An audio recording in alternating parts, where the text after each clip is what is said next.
Buenas tardes a todos. Bienvenidos al tercer encuentro dentro de este segundo ciclo de transferencia de conocimiento científico organizado por la revista Spanish Journal of Psychology, gracias a la colaboración del Colegio Oficial de la Psicología de Madrid y de la Facultad de Psicología de la Universidad Complutense de Madrid.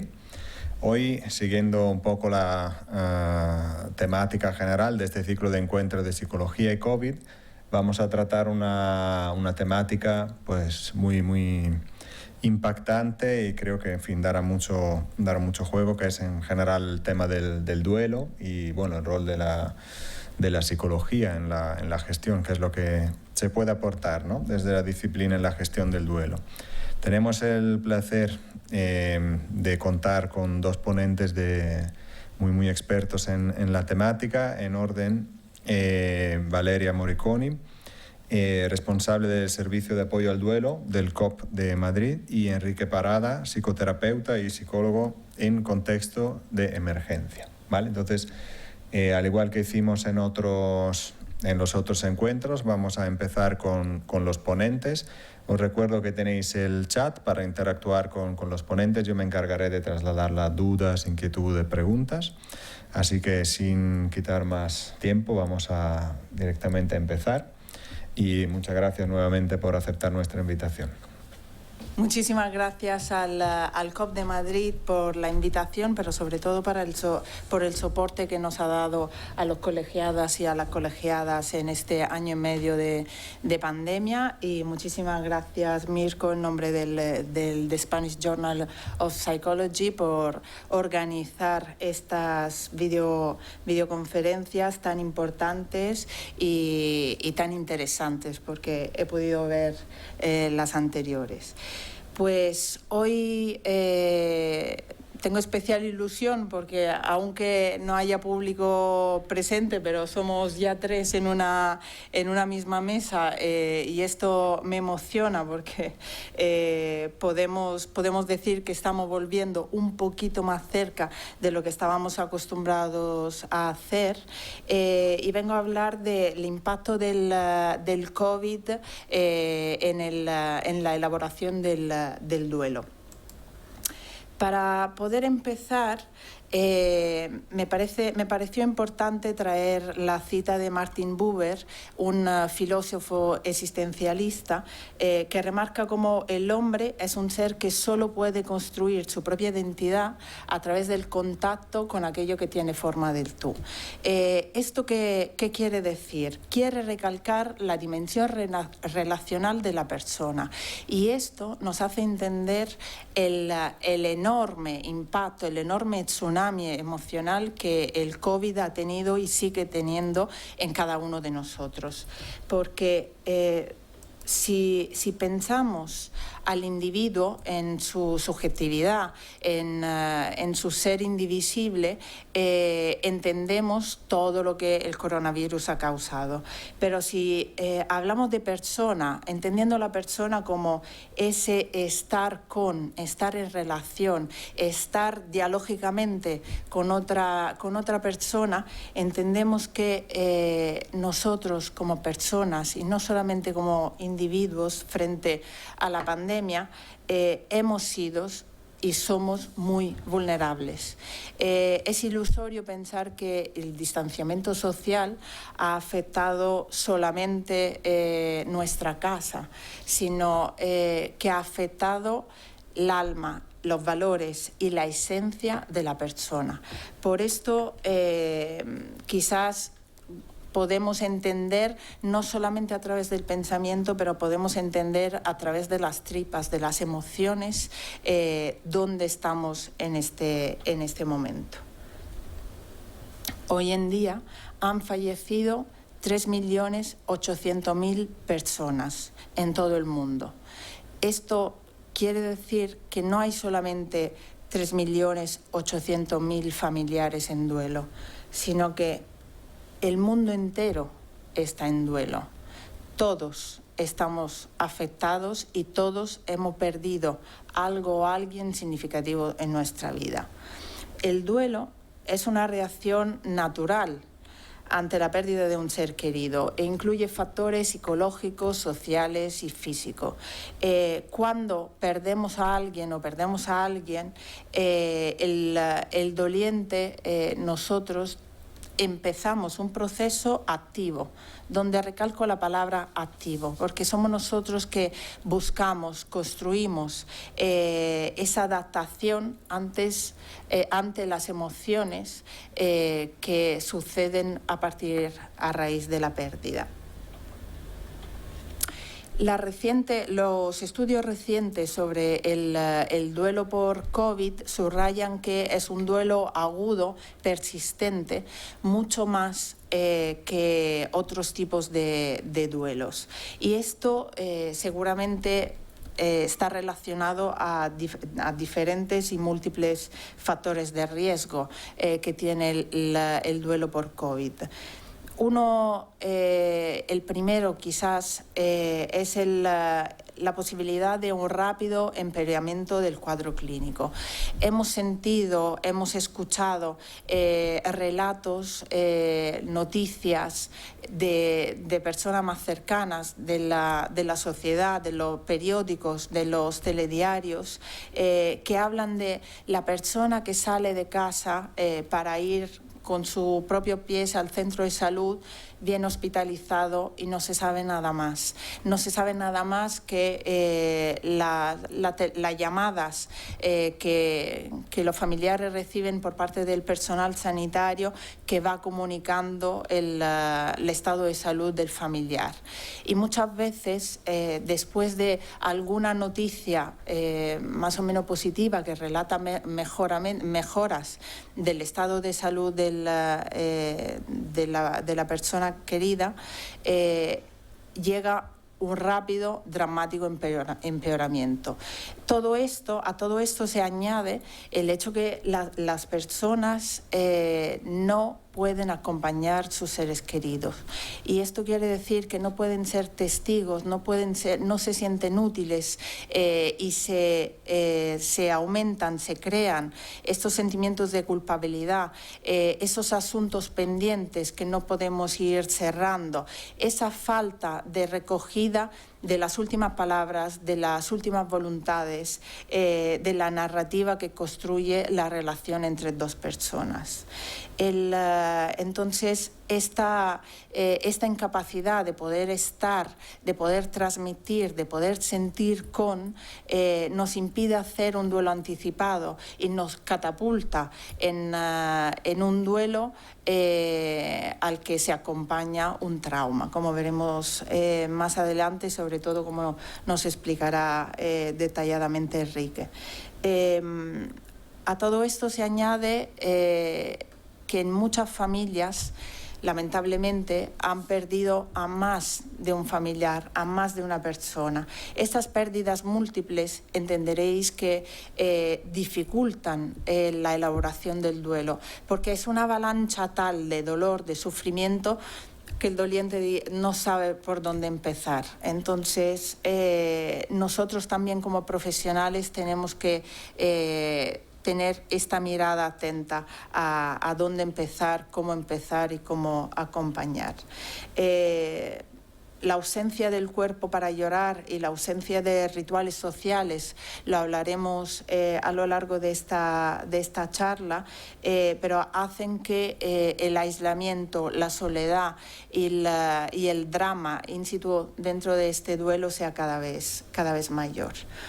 Y por último, pero no menos importante, la incapacidad de recibir calidez, afecto de los miembros de la familia, de la red de apoyo y de la comunidad en general.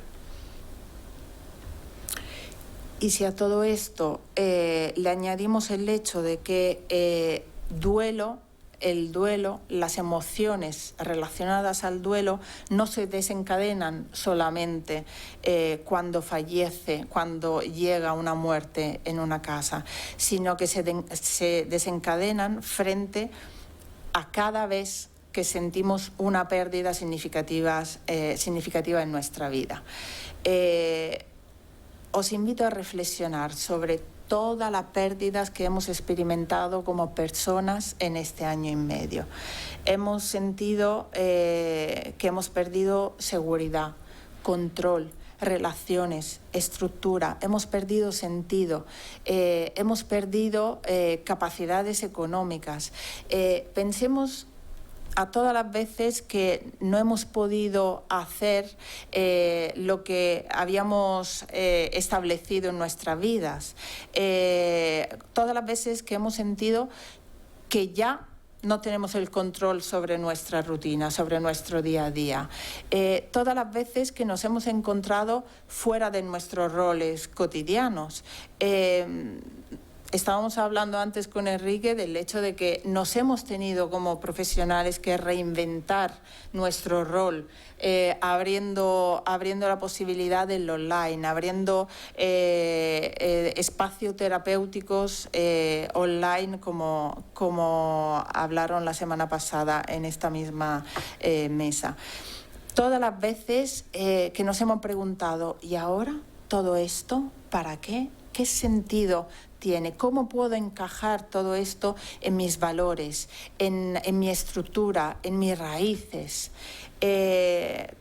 Todas las veces que como seres humanos que hemos tenido la gran suerte de nacer en países fuera de guerras y fuera de desastres naturales, nos hemos topado por primera vez con el pensamiento de que este mundo no es un lugar seguro, que no podemos poner la mano sobre el fuego y decir que nos sentimos seguros en nuestras casas, en nuestras ciudades, en nuestros países. A todo esto se puede suceder una emoción, un sentimiento y una elaboración del duelo. Espero que reflexionando sobre la cantidad de pérdidas y la cantidad de seres queridos perdidos podamos entender la avalancha de sufrimiento a la que hemos tenido que dar cabida.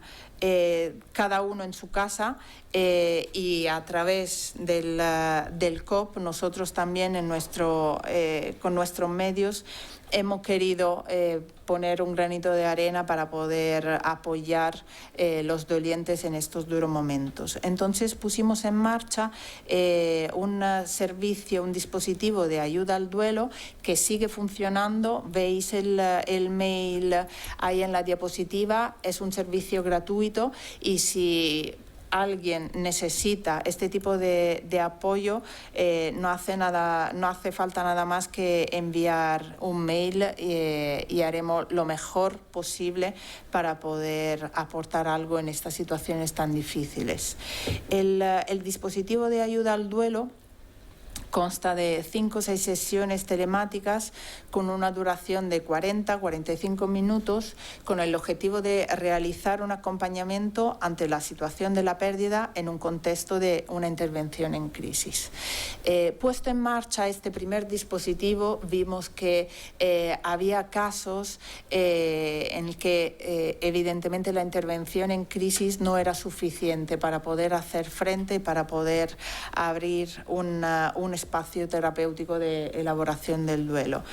Por esto dimos forma a un dispositivo de terapia para la pérdida complicada, que tiene no solamente sesiones individuales, sino también sesiones grupales, porque nos consta la importancia no solamente del espacio terapéutico grupal, sino del poder compartir, del poder dar forma a un espacio seguro donde se puede poner palabra en comunidad a todo lo que ha pasado. Este dispositivo tiene el objetivo de realizar un proceso terapéutico adecuado ante una pérdida compleja como es la pérdida por COVID. Trabajando la pérdida, elaborando el trauma en aquellos casos en el que es necesario y preveniendo el riesgo de la conducta suicida. Estamos frente a datos abrumadores sobre la conducta suicida, no solamente en población adulta, sino también y sobre todo en población adulta joven. Y esto es un dato que nos asusta mucho y que tenemos que tener en cuenta en cada una de las acciones que llevamos a cabo como profesionales. Evidentemente, frente el 21 de marzo, en plena pandemia, nos encontramos a falta de protocolos para poder aportar esta ayuda tan importante al duelo. Entonces, para poder acercar lo que veíamos, los datos empíricos, a los teóricos y así detallar unas intervenciones cada vez más específicas y cada vez más eficaces para los dolientes, hicimos una revisión narrativa de la bibliografía publicada en duelo y empezamos a delinear las especificidades del duelo o de las variables que encontrábamos en duelo por COVID. Y cuando pudimos, como equipo, recobrar un poco de aliento y poder hacer una fotografía de ese apoyo que hemos dado, nos encontramos que en la gran mayoría de las ocasiones, las personas que demandaban el apoyo en duelo eran mujeres, bien hijas o bien esposas. Y en menor medida, hemos encontrado a hombres, hijos y menos aún maridos. Empezamos a reflexionar y a consultar, como no, la bibliografía y vimos que esta diferencia esta diferencia de género en la elaboración del duelo puede ser justificada a la luz de diferentes factores. Uno entre todos es el hecho que generalmente son más las mujeres que están al cuidado respecto a los hombres que cuidan de otra forma, quizás más hacia la acción, hacia la externalización del cuidado. Vimos también que el estilo de afrontamiento del hombre está más hacia la acción, el resolver, el moverse, mientras el estilo de afrontamiento de la mujer, que está más dedicado a la expresión de la emoción, a la búsqueda de este compartir con la red de apoyo, hace que las mujeres tengan mayor fluidez en la expresión de las emociones y esto les permite encontrar o buscar o elaborar una narrativa del duelo más integrada, donde se puede llegar a una significación de la pérdida y a una reelaboración de la relación con el fallecido antes que los hombres. Esto no quiere decir que hay un género que sufre más la pérdida que otro, no, simplemente que tenemos que poner más atención a las diferentes expresiones del sufrimiento del género humano. Otro dato que nos sorprendió y me parece interesante subrayar es el tipo de duelo que encontramos frente al COVID. Como os he dicho antes, uno de los factores más difíciles de afrontar ha sido el duelo con el trauma, con la mole de trauma que esto ha acarreado. Os traigo las próximas diapositivas testimonios de dolientes que nos pedían ayuda y que podían empezar dentro del servicio este recorrido terapéutico. Hace una semana mi mujer se encontraba mal y después de llamar a los servicios médicos le indicaron reposo domiciliario. 3 días después, el 20, empeoró y tuve que llevarla a urgencias al hospital donde, tras ingresarla, me informaban por teléfono de su estado, el cual era de aparente mejoría. Ayer, domingo 22, me informaron que debía trasladarla a las instalaciones de IFEMA, ya que se encontraban saturados, informándome de nuevo de la leve mejoría. Esta mañana me comunicaron su fallecimiento. Creo que necesito ayuda. Estoy en estado de shock, como bloqueado. No me lo termino de creer, porque mi padre, con 74 años, que no le consideraba todavía muy mayor, era una persona que gozaba de buena salud, muy activa y ha muerto. Aunque tengo a mi mujer y a mi hija, siento un vacío enorme, pues mi madre también falleció hace unos años, después de muchos años de lucha por un derrame cerebral. Esta situación no está siendo fácil. El que él estuviera en el hospital y nosotros en cuarentena en casa, sin poder ir a verle y pendiente de una llamada de teléfono para conocer su estado, no era fácil de gestionar.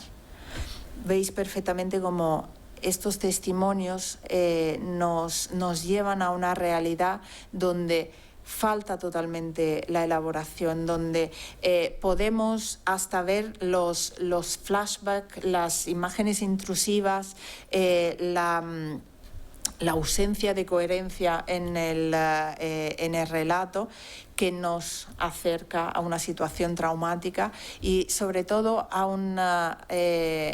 un desapego traumático. Pero no voy a entrar más en este tipo de situación, porque tenemos un experto y no voy a poder decir algo mejor de lo que nos traerá Enrique. Otra cosa importantísima que hemos visto afrontando el duelo por COVID ha sido la ausencia de rituales en pandemia. Mi madre ha fallecido hace 3 días por coronavirus. Aún no lo han incinerado porque nos dicen que está todo colapsado. Ella era invidente y dependiente, pero su cabecita estaba perfectamente. No he podido estar con ella y ni siquiera podemos velarla. No podemos estar en familia. Con esta situación, ni siquiera salir de casa a respirar. Tengo muchísima angustia. Sé que aún la tiene en una cámara y esto me produce mucho dolor. Ella se sintió tan abandonada. Por cumplir las indicaciones que me dieron de no acercarme a él, no me pude despedir. Me reprocho haber aceptado las normas y, por ejemplo, no haberle dado un beso o no haberme dado cuenta de lo grave que estaba. Siento que no es real y estoy desconectada del mundo, a no poder relacionarme con los demás con normalidad o tener un espacio para expresar el dolor. Fantaseo con que no ha pasado nada o que me van a llamar del hospital diciendo que ha habido un error, aunque sé que ella ya no está. Nunca la pude ver una vez fallecida y por ello me cuesta asimilar que no está. Todos hemos hablado de la imposibilidad y de la importancia de celebrar un ritual para poder cerrar una etapa vital, para poder despedirnos del ser querido. Los rituales tienen una importancia enorme en nuestra vida personal, emocional y social, porque gracias a la celebración de un ritual podemos homenajear el ser querido, podemos relatar, podemos hablar acerca de la relación que tenemos con nuestro ser querido, acerca de quién era esa persona y podemos ir construyendo esa nueva relación que tiene que seguir estando de otra forma, de forma no tangible, con esta persona que ha sido y seguirá siendo tan importante en nuestras vidas. Los rituales de los que nos hemos visto privados también hacen que podemos cerrar, como os he dicho antes, una etapa donde somos hijos, somos mujeres y abrir otra frente a la sociedad en los que somos huérfanos, en los que somos viudas, en los que tenemos derecho a llevar a cabo otro tipo de rol y a tener un tipo de emociones y a experimentar estas emociones a lo largo de nuestro duelo. Hemos visto también el aparecer de un duelo llevado en solitario. Fue algo puntual, pero la primera vez sin que esté mi padre. Siempre le llamaba cuando finalizaba este trámite. Papá, ha pasado la revisión, y el otro día no tenía a quién llamar. No me gustaría envejecer solo. Ahora yo no tengo a nadie que me pueda cuidar. Soy sociable y no puedo ahora mismo porque tengo miedo de ponerme peor, como estaba al principio cuando tomaba medicación. Me gustaría tener a alguien, al menos para las primeras veces del aniversario, de entrar en la casa del pueblo. Si no me queda más remedio, lo haré solo. Estoy sola todo el día y me he abandonado desde la muerte de mi madre, que era mi mundo y ordenaba mi rutina al ir a visitarla a la residencia a diario. Estoy todo el día con la televisión como única compañía. Vemos que se abren escenarios dramáticos donde las personas están solas. Y esta soledad es un valor añadido, un sufrimiento añadido a lo que es el fallecimiento de un ser querido, porque les impide poder tener ese apoyo social, esa caricia virtual o física de la que necesitamos cuando nos enfrentamos a un vacío, a un hueco tan enorme. El hecho de que nuestra red de apoyo pueda demostrar que está con nosotros nos ayuda a crear esas nuevas herramientas para enfrentar toda esta avalancha de soledad y de miedo y de angustia que acarrea el duelo, pero también nos da la posibilidad a veces de distracción, de defendernos frente a ese sufrimiento. Por último, muy brevemente quiero nombrar el duelo desautorizado, sobre todo porque el personal sanitario, nosotros como colectivo que hemos estado en primera línea y todas las personas que han convivido con las pérdidas tangibles y no tangibles, estamos en duelo y tenemos el derecho de estar en duelo y tenemos que ser legitimados en nuestro duelo, porque cuando nos enfrentamos a un duelo desautorizado también nos enfrentamos a sentimientos de vergüenza, a sentimientos de culpa y nos autosometemos a un aislamiento, a un encierre, a un no compartir que nos hace todo ese afrontamiento aún más duro. Por último, quiero que reflexionemos acerca de los grandes retos a los que tenemos que enfrentar hoy en día. Antes de todo, tenemos que identificar los dolientes que necesitan una intervención preventiva, facilitar que todos estos dolientes que la necesitan puedan acceder a servicios de apoyo que puedan sostenerlos en este momento. Realizar un seguimiento de las reacciones de las personas ante las pérdidas para poder determinar quién está a riesgo de sufrir un duelo desadaptativo y investigar sobre cuáles son las herramientas, cuáles son las intervenciones que pueden ser más eficaces para ese colectivo. Y por último, pero quizás en este momento más importante aún, poder crear programas de educación sobre la muerte. Por esto me parece tan importante que se creen estos espacios como esta videoconferencia, pero todos los espacios donde se pueda hablar de muerte, de duelo y de esta alfabetización de la muerte que esta sociedad todavía no tiene. Porque frente al duelo, nunca ha sido tan importante reconocer la pérdida, hablar de duelo, sostenernos como personas y como sociedad que está sufriendo. Y nunca ha sido tan importante sentirnos en contacto. Y muchísimas gracias. Espero vuestras preguntas. Muchas gracias, Valeria, por tu intervención muy densa. Muchas gracias también por el esfuerzo de que sea una intervención no excesivamente técnica, con lo cual pues cumpliendo un poco con el objetivo del ciclo, ¿no?, que es de divulgación. Os recuerdo a los que nos están siguiendo online que el espacio para hacer preguntas lo tenemos en el chat, ¿vale? Vamos a dar ahora espacio a Enrique Parada para la segunda parte y luego ya yo mientras tanto voy recogiendo las preguntas para Valeria, lo que vayan surgiendo, y ya me encargaré de trasladarlas. Enrique, cuando quieres. Pues buenas tardes a todas y a todos.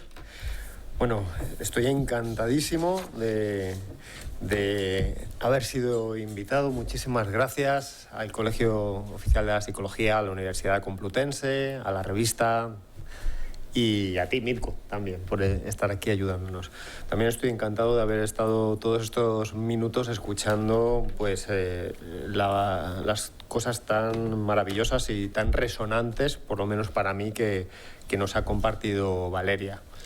Y bueno, voy a tratar de, por una parte, hacer un primer encuadre sobre la mirada del trauma que tenemos algunos psicólogos, algunos psicoterapeutas, y ejemplificarlo también con algunos casos en relación a todos estos meses en los que de una manera u otra pues, hemos atendido, ¿no? en relación a aspectos traumáticos a personas a tenor de la COVID-19. Para empezar, pues mirando el trauma, yo comenzaría diciendo que podemos hablar del trauma como hablamos del estrés, ¿no? Referenciándolo de decenas de maneras distintas.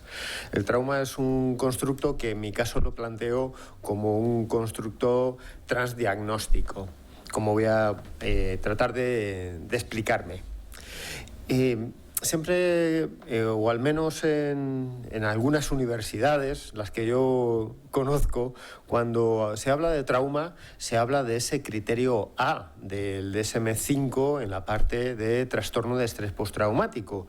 Y hablamos del trauma pues, para referirnos a algo extraordinario. Pues aquí en la fotografía podéis ver situaciones pues, que yo creo que están sobradamente ilustradas. Esos millones 3 millones y pico de muertes que nos ha contado Valeria y todo el impacto que ha tenido, pues más allá de estas muertes y estos duelos ejemplificados pues en esos vínculos o en esas experiencias profesionales que hemos tenido que abordar determinados agentes de ayuda, o esos cambios que sin referirnos a muertes de seres queridos sí que han provocado otro tipo de muertes sociales, ¿no? Y en este marco en el que una persona con eso que llamamos trauma, pues podemos mirarla como le ha pasado algo repentino, extraordinario y negativo, a la hora de sentarnos junto a esa persona para hacer un trabajo psicoterapéutico, yo quiero subrayaros que mi experiencia en estos años va más allá, ha ido más allá, sigue yendo más allá de mirar ese llamado criterio A, ¿no? Esa mirada a esto que te ha pasado ha sido muy impactante. Y empiezo más antes que después a plantear una mirada que también abarque la mochila de impactos que puede llevar la persona. Y a veces una mochila que comienza a generar una huella de impacto pues más antes que después en su biografía. Así, hay quienes opinamos que hablar de trauma, pues si miramos solamente la parte impactante, la bofetada de la realidad, nos quedamos en la superficie. Y que, como si de un iceberg se tratara, mirar el trauma desde un marco psicoterapéutico implicaría mirar mucho más en la persona. ¿Y cómo nos viene la persona a la consulta? Pues nos viene con sus signos y síntomas, nos viene con sus relaciones, ¿no? Con esas relaciones alteradas o reforzadas, sea en el ámbito sociofamiliar y a veces en el ámbito laboral. nos vienen con esas narrativas que nos invitan a mirar pues ese daño, ¿no? Y aquí también, junto a mirar el constructo de trauma desde una perspectiva transdiagnóstica, mirando la parte psicoterapéutica, también quiero mostraros la perspectiva integradora de la intervención en los casos que voy a ilustrar. Cuando yo hablo de perspectiva integradora, hago una metáfora de estas pinturas de Picasso, Dalí y Van Gogh, que se traduciría en que si vemos esta diapositiva, ¿no?, que he pasado, pues realmente hay unos cambios con respecto a la original El rostro de Van Gogh.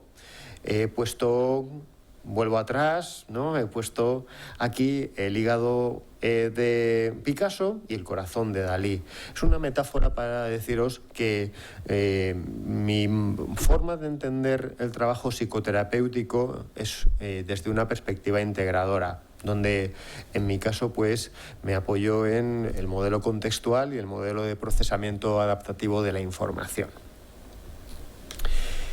Y otro aspecto troncal a la hora de hacer psicoterapia del trauma es, frente a los signos y los síntomas que nos trae la persona, el adoptar una mirada funcional, una mirada basada en procesos. Procesos es la forma de referirnos a dimensiones, mecanismos, dinámicas, en este caso disfuncionales, sobre las que intervenir, y que muchas veces al plantearse de una manera traducida en patrón, una manera repetitiva, lo que está haciendo es precisamente consolidar el daño o intensificarlo, hacerlo más arraigado. Cuando hablamos de psicoterapia basada en procesos, pues estamos tratando de traducir los recursos de intervención de una manera que impacte más y mejor sobre la sanación de la persona. De aquí la metáfora de regar un foco concreto, ¿no?, mirar la reducción de un signo, de un síntoma, o hacer un trabajo desde los procesos que sirva como una aspersión, ¿no?, que impacte más globalmente, pero también más profundamente en las variables dependientes que queremos que cambien en las personas. Bueno, los procesos psicológicos disfuncionales están ahí, están en la investigación sigue viva, con lo cual, permitidme que estos solo sean algunos ejemplos. Pues aquí tenéis algunos procesos tomados de la psicología cognitivo-conductual, que podéis leer en la diapositiva. Aquí tenemos unos procesos, 6 en concretos, tomados de la psicología contextual. Como pueden ser, como veis, pues la falta de claridad o contacto en los valores, la inacción, impulsividad o persistencia evitativa, el quedarnos atrapados por la narrativa autorreferente pero disfuncional, recordémoslo en todo momento, que hacemos de nosotros mismos, quedarnos atrapados por ver eso que llamamos eventos privados, pensamientos, sensaciones, sentimientos, como algo aversivo, amenazante, que hay que quitarse lo antes posible, o directamente pues la llamada evitación experiencial, que son todos los intentos infructuosos de tratar de eliminar o controlar lo aversivo, que muchas veces paradójicamente, como decía, se hace más persistente o acentuado. Bueno, junto a todo lo que os he planteado hasta este momento, el constructo de trauma desde una perspectiva transdiagnóstica, más allá del trastorno de estrés postraumático, la mirada terapéutica basada en procesos y lo que también os comentaba anteriormente, una perspectiva integradora de la intervención, pues nos encontramos con que esto que llamamos procesamiento emocional, que por ejemplo ha llamado maravillosamente pues, un profesor de la Complutense que muchos conoceréis, como es Gonzalo Hervás, pues también nos aterriza en la importancia de este tipo de competencias de procesamiento emocional a la hora de sanar el trauma, de liberar el trauma. Bueno, sin pararme demasiado a explicar cada uno de ellos, pues aquí tenemos las referencias de Gonzalo Hervás y de Hervás y Moral, en un documento que está accesible, un documento que hizo el Consejo Nacional de la Psicología, que nos dice que tiene esas patas, esa conciencia e identificación emocional, esa comprensión emocional, y luego la regulación o modulación emocional, en la que nos recuerdan además, y esto en intervención en trauma es muy importante, que tradicionalmente nos hemos focalizado mucho en querer reducir la intensidad, frecuencia y duración del malestar. Nos hemos centrado mucho en querer bajar el volumen del daño, de lo disfuncional, y que a veces nos hemos puesto esa cuesta demasiado empinada, ¿no?, al ir directamente a la modulación y a la regulación frente al partir después para llegar antes, como emulando a mi maestro Giorgio Nardone, además estoy aquí entre italianos, ¿no?, que dice, y aquí ya vuelvo a aterrizar en Gonzalo Hervás, que a veces hacer un buen trabajo de conciencia, hacer un buen trabajo en comprensión emocional, pues implica subir una cuesta menos empinada, pero además que, aunque parezca más largo el camino, nos ayuda a llegar antes a esas autocompetencias, ¿no?, esas competencias de regulación emocional que han cobrado muchísima importancia en el trauma. ¿Desde qué marco cobra importancia en el trauma la regulación emocional? Pues mirad, desde un marco en el que también nos recordamos que el trauma, por ejemplo, de una catástrofe como esta pandemia que hemos padecido, pues nos ha dado, según la Organización Mundial de la Salud, unas tasas de falta de salud mental, traducido en trastornos, que se corresponden con lo que ocurre en catástrofes. Es decir, esta pandemia ha dejado unos porcentajes de daño psicológico similares a los que otro tipo de catástrofes generan en el ser humano, ¿no? Por poneros un ejemplo, mirando el trastorno de estrés postraumático, la OMS lo acercaba a ese 25-30% que los desastres naturales dejan en forma de trastorno de estrés postraumático en las personas, ¿no? Bueno, os digo esto para deciros, ¿y el resto de seres humanos, que quiero pensar que yo me incluyo entre ellos, no hemos sufrido un trastorno, ¿no?, un problema emocional o una psicopatología? Bueno, pues aquí es donde yo quiero aterrizar el mensaje que compartimos muchos expertos en trauma, y que yo, bueno, pues quiero ponerme en la fila de ellos para decir que el trauma como tormenta, el trauma como vendaval, derriba ese árbol, pero ese árbol ya tenía una carcoma. Y esa carcoma está hecha de déficits en la regulación emocional, o está hecha también de lo que llamamos traumas con T minúscula o traumas disimulados. Por eso os ponía esa foto de esa persona, pues cuando podía haber sido niña o cuando ya estaba experimentando un daño psicológico en su día a día de otras maneras, ¿no? Es decir, el vendaval es el que derrumba el árbol, pero el árbol ya se ha debilitado antes, ¿no?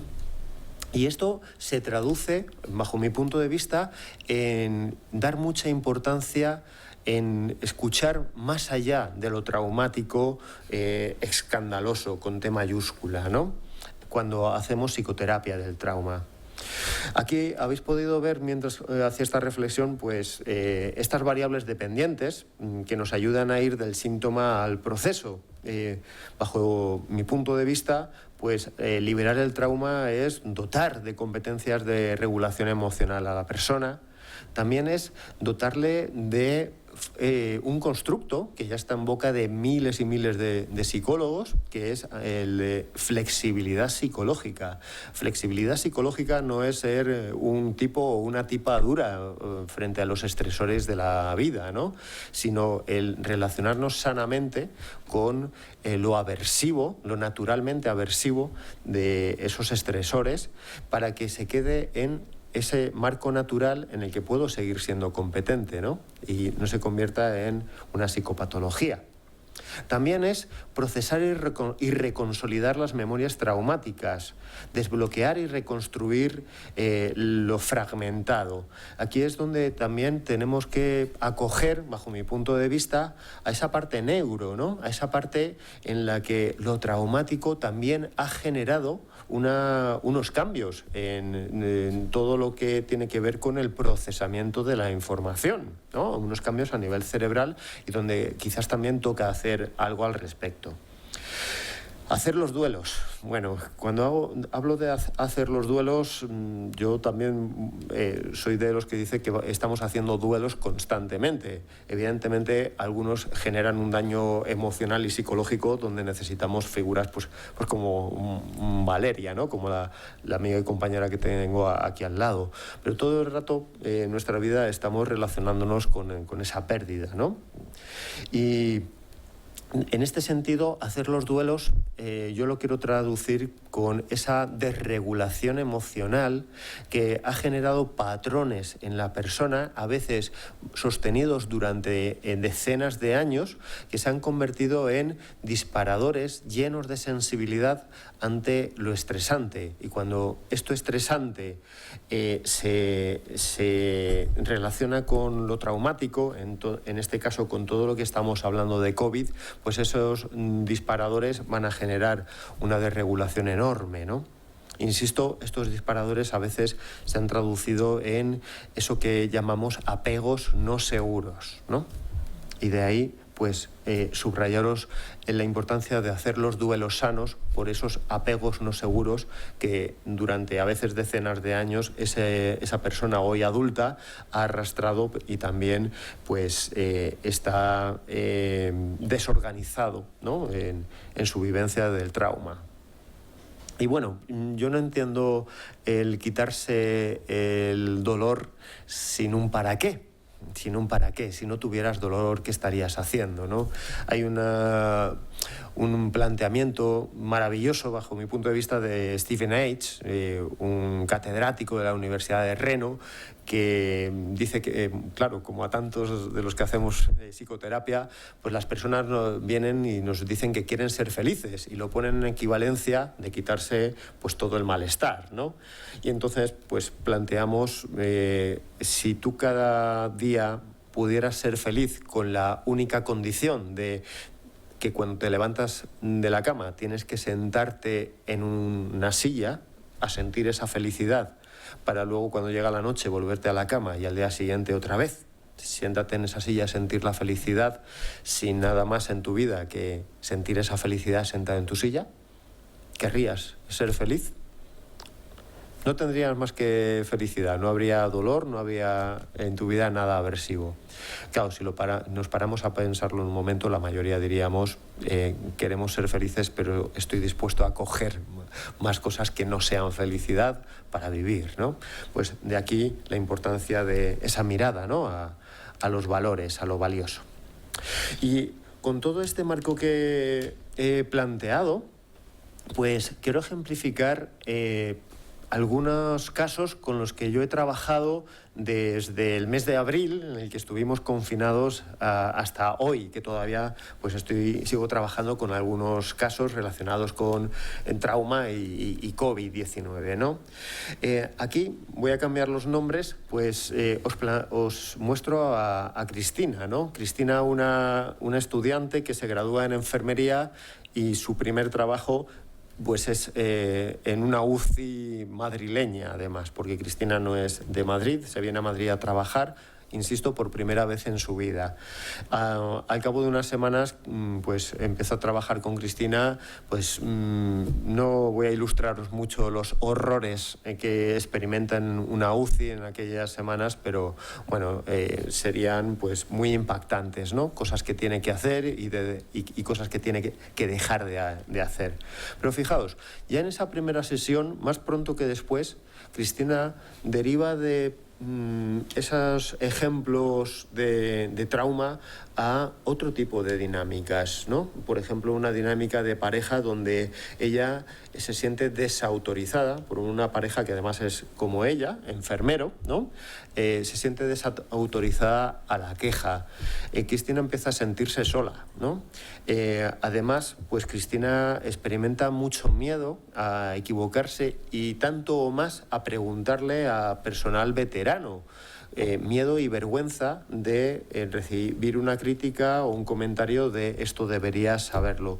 Cuando empezamos a escuchar a Cristina, empezamos a ver una Cristina que es una persona que durante su vida ha tenido muchísimas dificultades con el miedo a equivocarse, pero también ha tenido mucho miedo de no tener un vínculo, ¿no?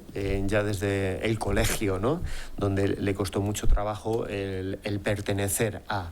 Fijaos qué dinámicas en las que os puedo decir que el trabajo que yo hice con Cristina en un principio tuvo mucho que ver con procesar lo traumático de la UCI, pero que en poquitas sesiones ella empezó a reconsolidar toda la huella traumática que podía tener, que ya os digo que no era tanto como el sufrimiento que experimentaba el contexto, ¿no?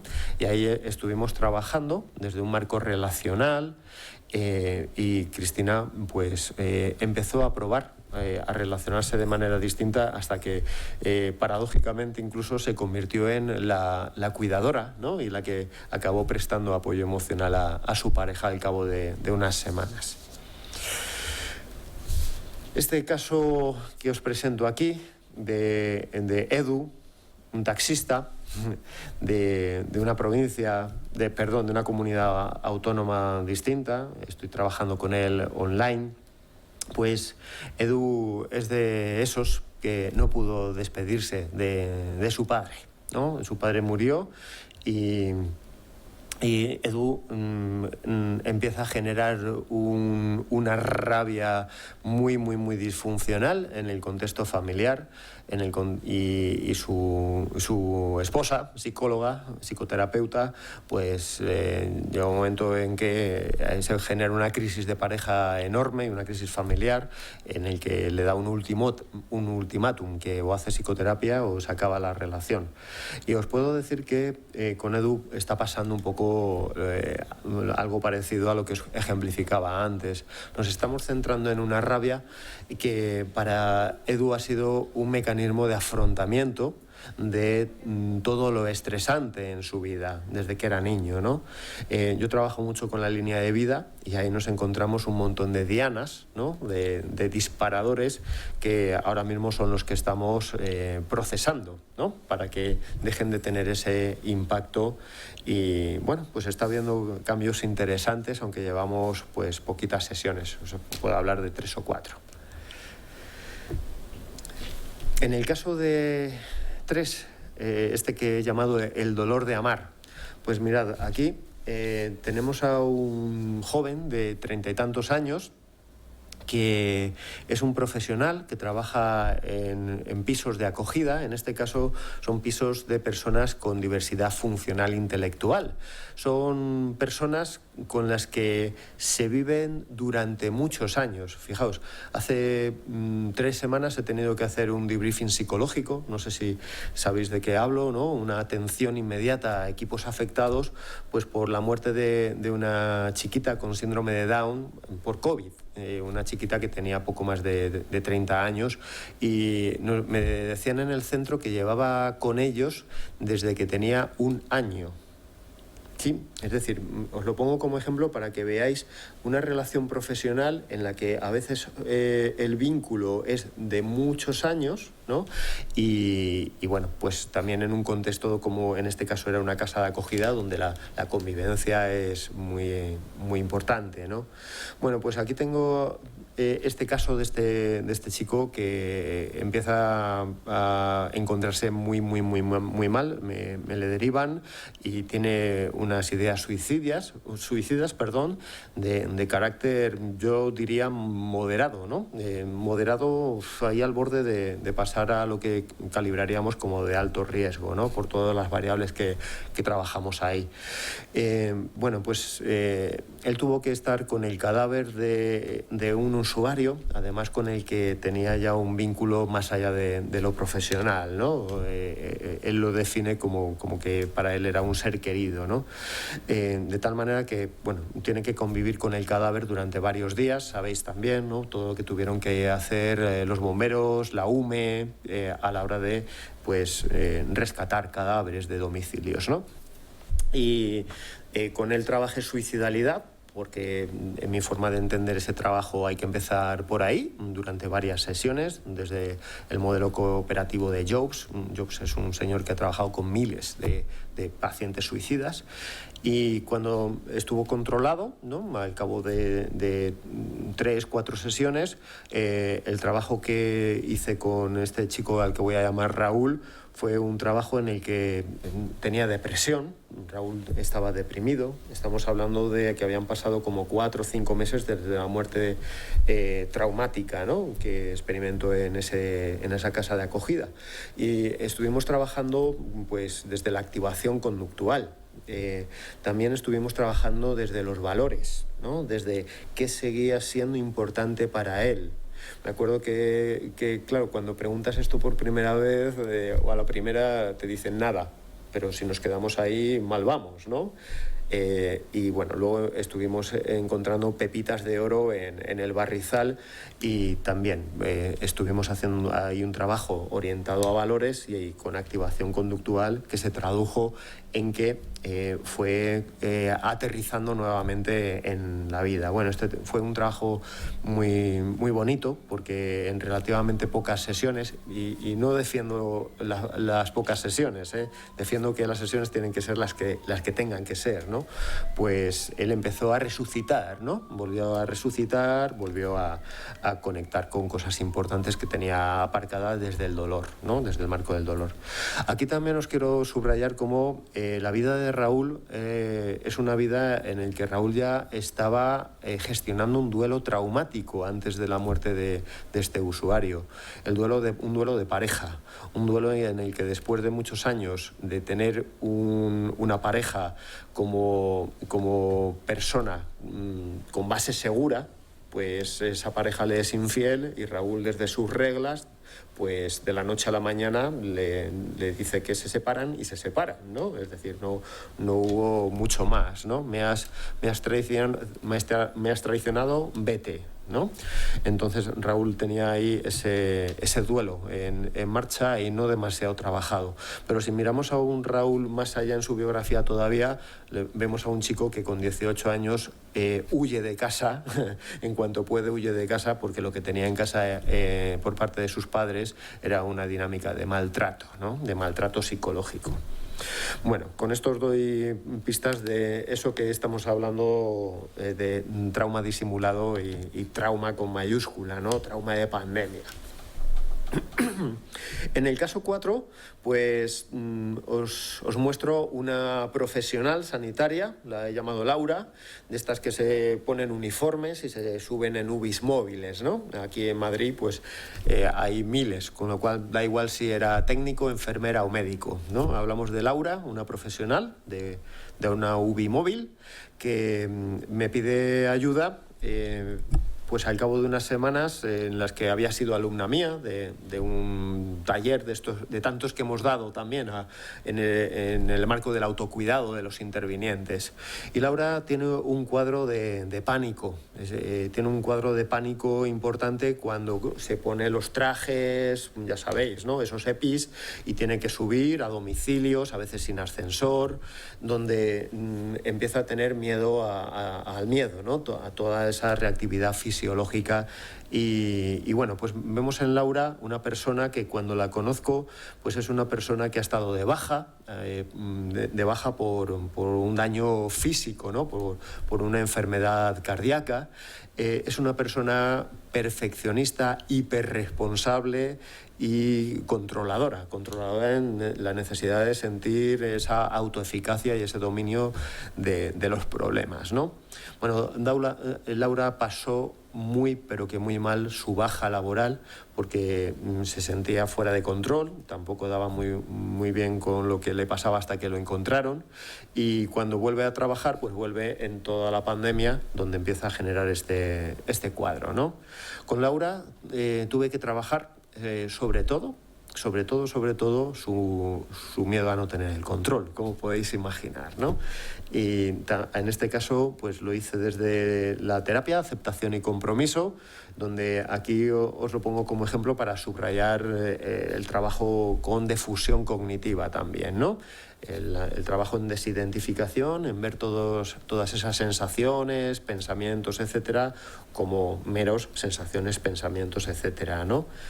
Y bueno, pues aquí también me permitió hacer un trabajo con ella porque era una muy buena paciente, pues que fue muy útil, ¿no? Y bueno, pues toda la sintomatología se fue recolocando a pesar de que seguía teniendo que ponerse esos EPIs, ¿no? Además, este trabajo lo hicimos ahí en pleno verano, donde el EPI además generaba muchísimo calor, muchísimo sudor.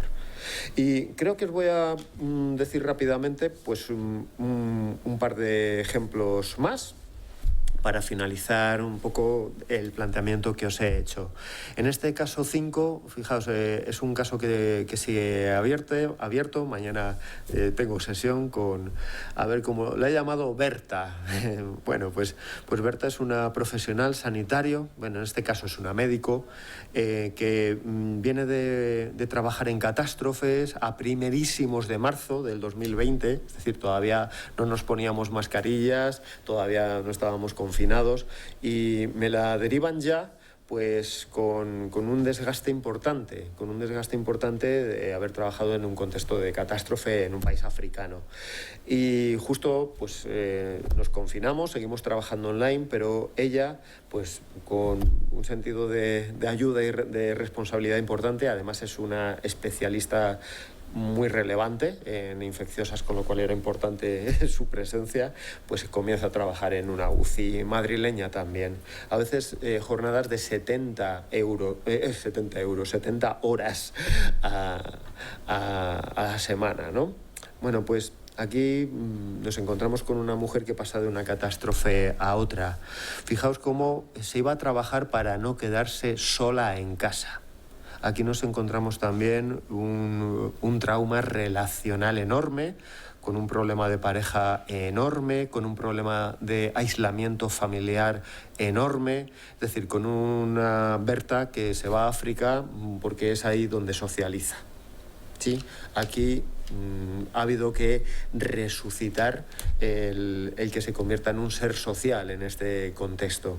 Una Berta, que encuentra el cadáver de su madre un día, pues una madre con unos problemas enormes de alcoholismo que un día pues se suicida, ¿no? por sobredosis. Bueno, pues aquí es otro ejemplo donde, claro que estamos trabajando en el trauma de la pandemia, en el trauma de la catástrofe, pero estamos trabajando también en el trauma vital, ¿no? Que le viene desde hace años. Y bueno, pues por poner a una población tan vulnerable, tan dañada como es esta juventud, ¿no? Que está ahí en los medios, su vulnerabilidad, pues su bloqueo enorme, ¿no? Pues aquí también os pongo el ejemplo de una joven de 19 años, Ana, la llamaré, una niña de 10, ¿no? A la que sus padres, pues cuando traía todo 10 y traía un 8, ¿qué creéis que hacían?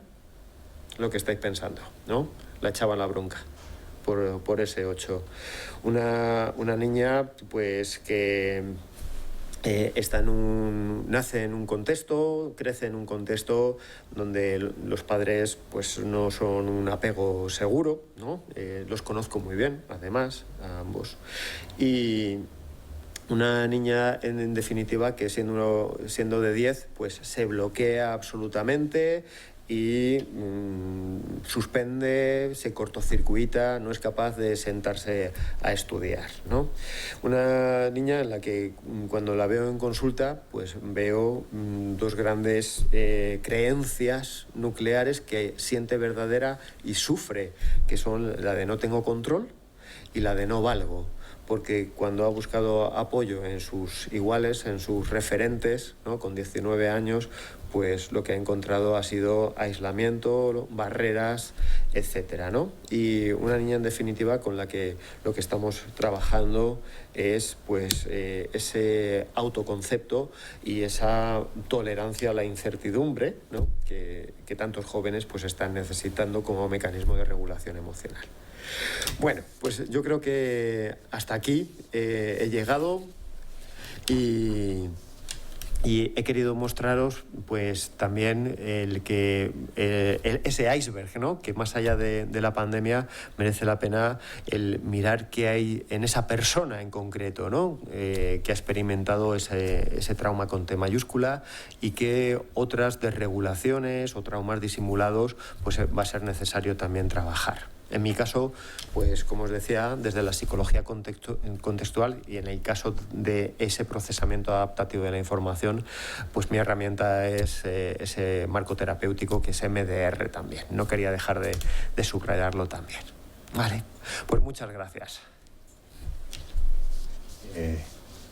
Muchísimas gracias, Enrique. Nuevamente, para los que nos seguís online desde casa o, bueno, donde sea, que os animéis para, en fin, a través del chat, así podemos interactuar con nuestros ponentes. Mientras tanto, mientras que nos comuniquen a través del chat, tenía una pregunta, un comentario para ambos ponentes.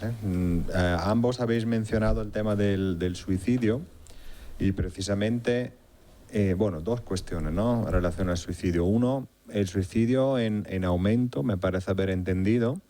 Y luego, en concreto, Enrique, acabas de plantearlo, ¿no? El suicidio en una población concreta. Y justo tengo delante una noticia de El País, donde parece que el gerente del Hospital Infantil de Sant Joan de Déu, de Barcelona, si no ubico mal la noticia, pues eso, nos informa de que hemos pasado de 4 intentos de suicidio semanales de jóvenes a más de 20, ¿no? Entonces, bueno, simplemente creo que es una temática sobre la que igual merece la pena reflexionar un poco. No sé si podéis comentarnos algo en este sentido.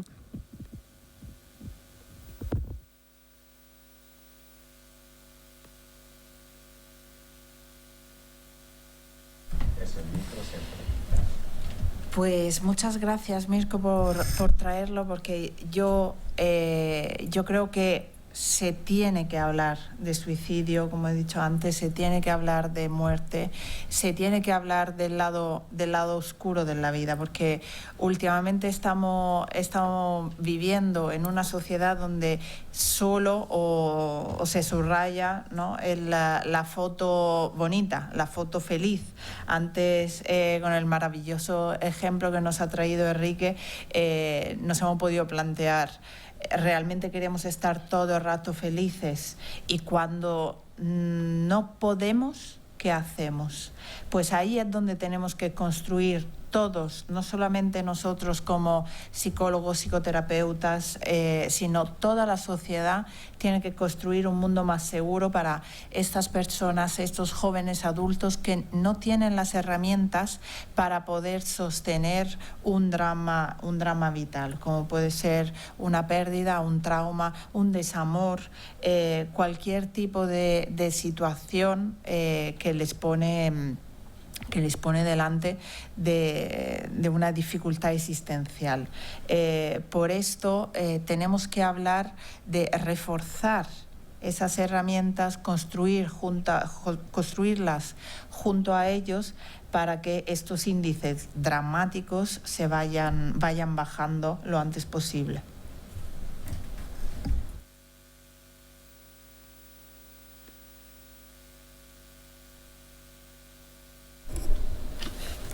Pues, Mirko, yo querría añadir algo. Mirad, yo conozco el suicidio desde diferentes ámbitos, ¿no?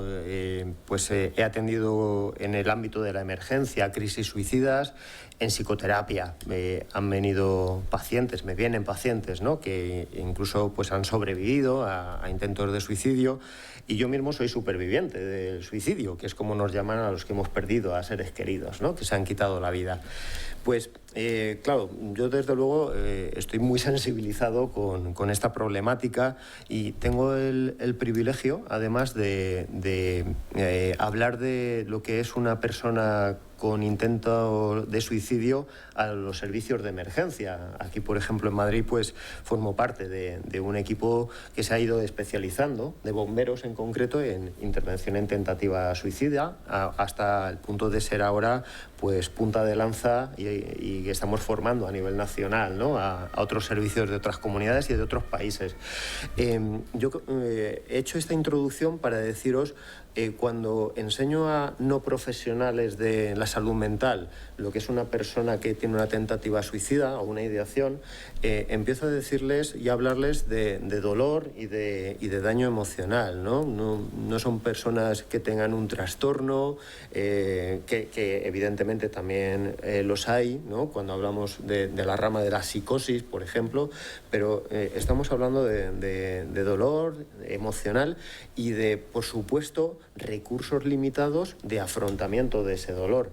Claro, enlazando con lo que dice Valeria, miramos a jóvenes a los que todavía no se les ha dotado de las competencias de regulación emocional, más añadimos pues esas hormonas, ¿no?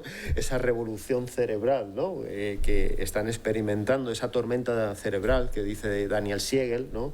Y se junta un cóctel que puede ser explosivo en ese disparo, como tú nos has ejemplificado con esos datos, ¿no? Y donde merece la pena pues poner medidas extraordinarias, adicionales, porque es una situación extraordinaria, ¿no? La que está viviendo en concreto ese rango de edad, ¿no? De personas. Muchas gracias nuevamente por vuestras aportaciones muy interesantes. Desde el chat nos comenta María, bueno, una pregunta. Bueno, antes os felicitan por la ponencia, eso también se agradece. Gracias. Y bueno, María nos pregunta lo siguiente: como profesionales que habéis estado en primera línea, ¿cómo ha sido esta situación para vosotros? Esto nos pregunta María. Entiendo que tenga que ver un poco con, en fin, vuestro autocuidado, va un poco por ahí quizás la pregunta, pero bueno, no quiero... Pues difícil, ha sido muy difícil.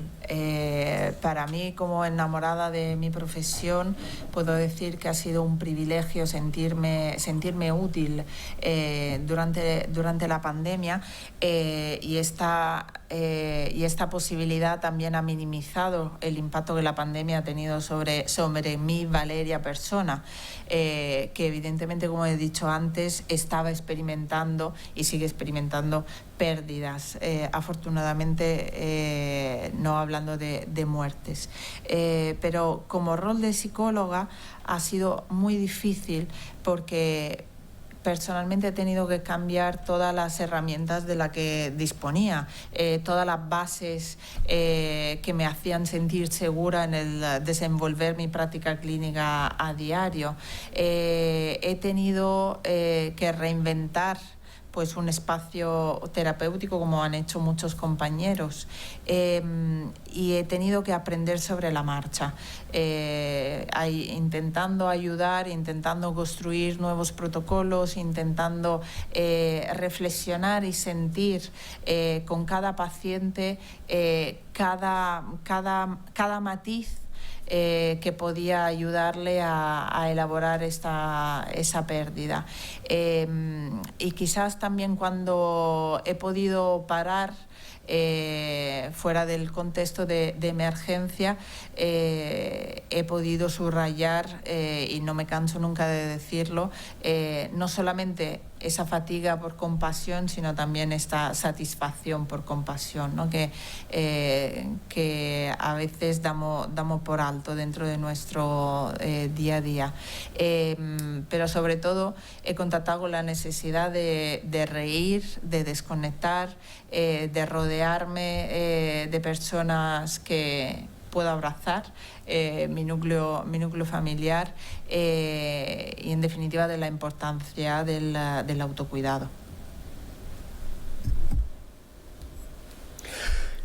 Pues María, en mi caso yo te quiero contar que yo pasé un confinamiento de esos que uno siente bien llevados en el ámbito familiar. Yo estuve todos esos días sin salir de casa, con mi pareja, con mi hija, y tuvimos momentos pues muy aprovechados, ¿no? En paralelo, yo soy psicólogo de emergencia. Estoy en una unidad de crisis de la División de Emergencia Consular del Ministerio de Asuntos Exteriores. Soy el psicólogo de los españoles afectados por el mundo, es decir, un español que vive una situación crítica y se le ofrece apoyo psicológico. Quien le atiende a nivel telemático soy yo. Hago esta introducción para decirte que la tragedia pues forma parte de mi día a día, ¿no? Pues agresiones sexuales, homicidios, abusos sexuales, violencia de género, asesinatos, y en todos estos meses de atrás, si esto se complementó con todo lo traumático asociado a la pandemia, yo digo, no sé con quién lo comentaba antes, que no había trabajado tanto como el año pasado en mi vida, en mis 25 años como psicólogo. Pues yo tuve que hacer un ejercicio importantísimo de autocuidado, pues buscándome las vueltas cada día, ¿no? Y añadido a eso, yo quiero subrayar también, María, que yo busqué apoyo psicológico. Es decir, busqué a mi Teresa, como yo la llamo, que es una compañera nuestra, con la que no tengo un vínculo más que es mi psicóloga, aunque hace meses que no la veo, y me apoyé en una profesional que en ese momento pues tenía menos trabajo y pudo sostenerme maravillosamente.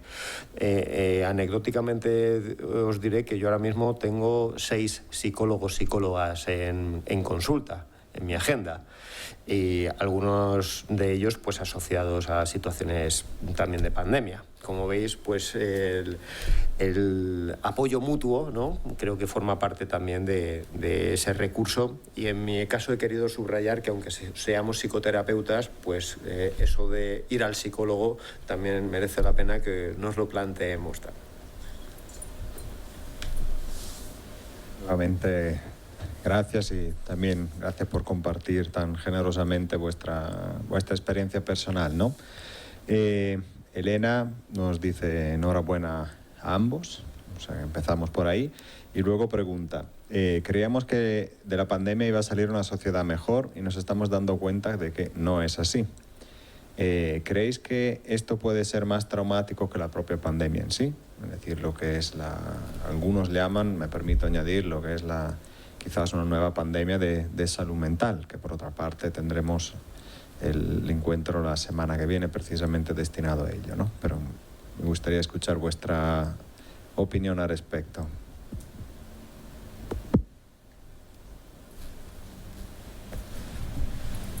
Elena, yo sigo creyendo en Disney. Entonces sigo pensando a que el ser humano es resiliente, es bondadoso y tiene sentido cuando está con otros seres humanos, como he dicho en la premisa de mi charla. Por lo tanto, no sé si realmente nos estamos enfrentando a una desilusión respecto a lo que pensábamos que iba a salir una sociedad mejor. No puedo hablar en ámbito mundial, puedo hablar de mi pequeño huerto, y yo veo y siento que las personas que me rodean, tanto en el lado personal como sobre todo profesional, están más abiertas, están más sensibilizadas, están más a contacto y tienen menos miedo, menos resistencia, menos defensa a abrir esa conexión humana que permite recoger la persona necesitada frente a nosotros. Y por esto sigo teniendo esperanza de que salgamos como una sociedad mejor.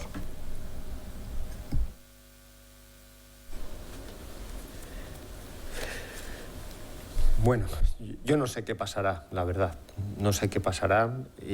Creo que todavía queda pandemia. Todavía queda pandemia, si no en un Madrid, si no en una España, pues a nivel mundial aún queda un largo recorrido para que esto forme parte o podamos vivir eso que llamamos pospandemia, ¿no? Entonces yo no me permito el lucubrar porque no soy capaz de llegar a ninguna conclusión que pueda defender con firmeza.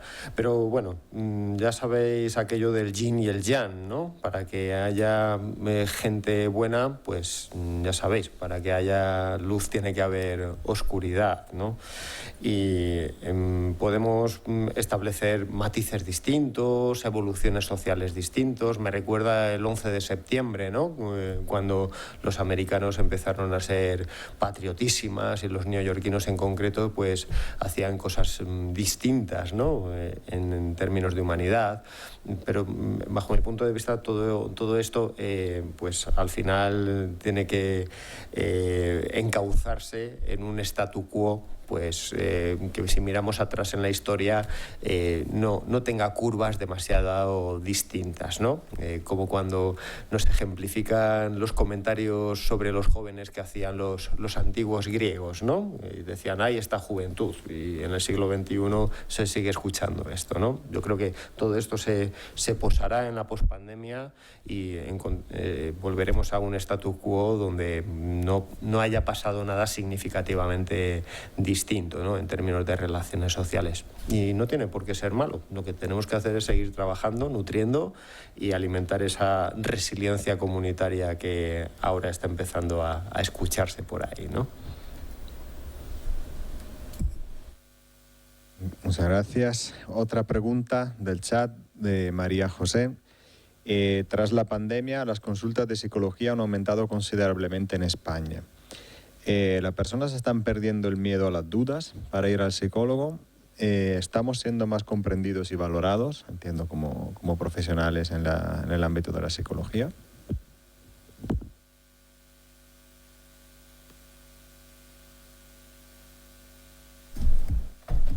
Me encantan estas preguntas. Podría estar aquí horas. Muchísimas gracias por esta reflexión tan importante. Yo también he vuelto, bueno, nunca la he dejado, ¿no? A mi psicóloga, porque también tengo mi psicóloga, y a supervisión, y cada vez que puedo lo digo, porque no somos personas frente a personas y también nosotros como psicólogos necesitamos nuestro espacio para poder ventilar, elaborar y construir con lo que tenemos en las tripas. Yo creo que una pata importante de la responsabilidad de acudir al psicólogo por parte de las personas que antes no se lo habían planteado es el hecho que se habla de los psicólogos, se habla de la labor que hacemos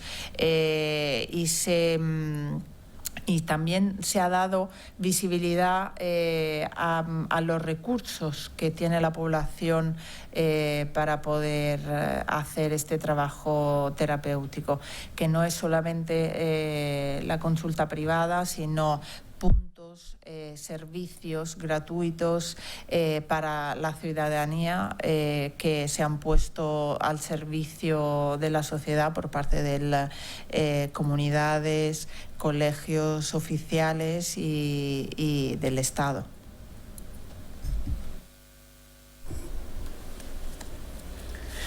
Pues yo no puedo decir cosas muy distintas a lo que ha comentado Valeria. Yo opino que sí que la pandemia ha ido presentando una imagen de lo que es la atención psicológica, de la psicoterapia, que es la que queremos, ¿no? que se muestre a la sociedad, que recibir asistencia psicológica no es estar loco, no es ser una persona débil y que en definitiva no es nada malo ni peyorativo en un momento histórico de la biografía de la persona el sentirse vulnerable o el sentir la necesidad de un apoyo, ¿no? o una asistencia, ¿no? Yo siempre hablo de lo inteligente de ir al psicólogo, ¿no? Cuando hablo con intervinientes afectados, ¿no? No son malos profesionales, son personas afectadas y lo inteligente a veces es recibir esa asistencia, ¿no? Y con todo lo que ha ejemplificado Valeria, pues creo que la sociedad está encontrando en nosotros pues, esa figura que impacta en las competencias emocionales, en la gestión del daño emocional, de lo traumático, de lo dañino, sin que eso implique pues, que voy al loquero, ¿no? Como se decía antes. Así que creo que estamos en el buen camino. Aquí me sale el corazoncito para decir, creo que la psicología de emergencia pues también, ¿no? Influye positivamente en ese sentido, ¿no? El apoyo psicológico no es que algo malo esté ocurriendo contigo ni que algo malo estés haciendo tú, ¿no? Como decimos en psicología de emergencia, reacciones normales en personas normales que viven situaciones anormales, ¿no? Y para normalidad, pues esta pandemia, ¿no? Del chat nuevamente valoran positivamente las ponencias y también el hecho de que estéis compartiendo vuestra experiencia personal, ¿no? Nuevamente lo agradecen porque parece que está dando un punto añadido, ¿no? A todo lo que habéis dicho antes. Y en esta línea, Verónica nos pregunta qué sucede cuando un interveniente vuelve con su familia. ¿Qué estrategias facilitan el retorno a la vida normal para que no se sufran secuelas y para que pues, no se trasladen problemas al entorno personal familiar, ¿no? Esta es un poco la pregunta que nos hace Verónica.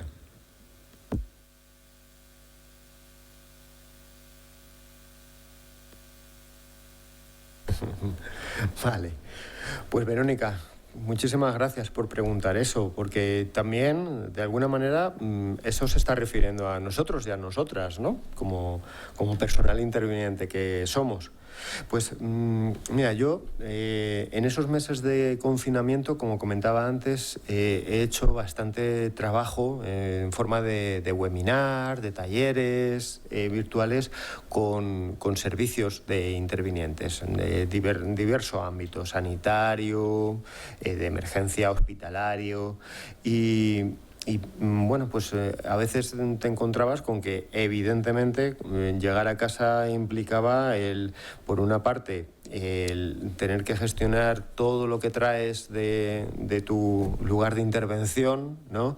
Y por otra parte, entrar en un contexto en el que compartir explícitamente, detalladamente, como a veces incluso recomendamos, una oreja que escuche, pero quizás en casa no encontramos la mejor oreja para escuchar, pobrecita la oreja, ¿no? Pobrecita nuestras parejas, por ejemplo, pues yo uno de los trabajos que hice fue el que pudieran relacionarse sanamente con esa transferencia, ¿no? Con la transferencia de ahora ya no estoy en el trabajo, ahora estoy en casa. Creo que ese proceso tan maravilloso como es la atención, pues ha sido una herramienta muy importante donde coloco la atención. Y recordemos que la atención es un proceso que yo puedo controlar, no la concentración progresiva prolongada, pero sí la atención, y ahí trabajamos mucho. Y ya sabéis que ese mindfulness, ¿no?, ha venido, pues ojalá que para quedarse. También mucho con los valores. Te has dejado la piel trabajando de bombero, de médico, de psicóloga, y ahora cuando llegas a casa, ¿qué sigue siendo importante para ti en este momento? Y ahí, por ejemplo, el nutrir, el tirarte al suelo a jugar con tus hijos pequeños, ¿no? O el tener una conversación de pareja en la que la COVID no tuviera por qué ser el motivo en la mesa constantemente, ¿no? Y junto a eso, pues herramientas de gestión emocional que podían ser utilizadas pues de manera autoaplicada, ¿no? Es decir, como tú seguramente, Verónica, podrías enseñar a esos intervinientes o en forma de apoyo, ¿no? Como comentaba antes, muchos intervinientes han recibido apoyo. Se han creado muchas iniciativas. Antes Valeria ejemplificaba algunas. Yo he participado en alguna también, donde hemos estado trabajando con intervinientes para que pudieran tener esa descompresión emocional cuando salían de trabajar. Ojalá te haya respondido un poquito. A ver, Valeria. Creo que se puede añadir muy poco a tus excelentes respuestas. Escuchándote pensaba a lo que hemos trabajado, ¿no?, con lo que decía, en relación a lo que decía antes del duelo desautorizado, porque muchos intervinientes trabajando en distintos lugares no se sentían autorizados a estar mal, a sentirse de bajón, a estar tristes. Con la que estaba cayendo no se podían ellos permitir el lujo de estar desmotivados, estar cansados o estar peor que otras personas. Entonces, quizás el primer paso era poder legitimar, no solamente poner la oreja porque quiero poner la oreja, sino legitimar lo que estoy escuchando, dar nombre a lo que estoy escuchando, contextualizar dentro de la vida de cada uno y del sentido de cada uno lo que estaba pasando. Es importante también hacer referencia al trabajo con los diferentes roles y los diferentes espacios, porque cuando hemos estado aislados hemos aprendido a trabajar, por ejemplo, nosotros como psicólogos, desde el mismo espacio que antes en la mayoría de los casos se utilizaba como lugar seguro, ¿no?, como punto blanco, donde no entraba el trabajo. Entonces, hacer ese trabajo, añadir a ese trabajo una pizca de creatividad que nos permitía desconectar de un rol y conectarnos a otro rol, podernos dar ese espacio que decía Enrique, de transición entre una situación y otra, entre una emoción y otra, ha permitido que podemos seguir funcionando, podemos seguir ayudando y que los intervinientes pues añadan también esta estrategia a su maletín.